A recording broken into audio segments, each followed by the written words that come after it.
Hey everyone, I'm Chris from DTF Transfers Now, and today I'm going to walk you through how to press one of our high quality DTF transfers the right way.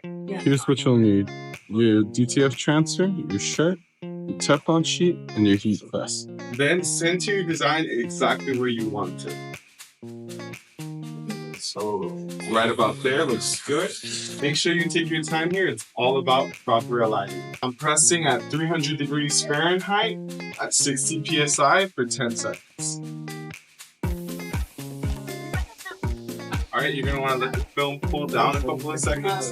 Once it's cold to the touch, you can slowly peel it back. Now, don't forget the second press. This step is very important for durability, so make sure you don't forget. And that's it. Your shirt is ready to wear or sell. If you want to try it out, first-time customers at DTF Transfers Now get 50% off their first order.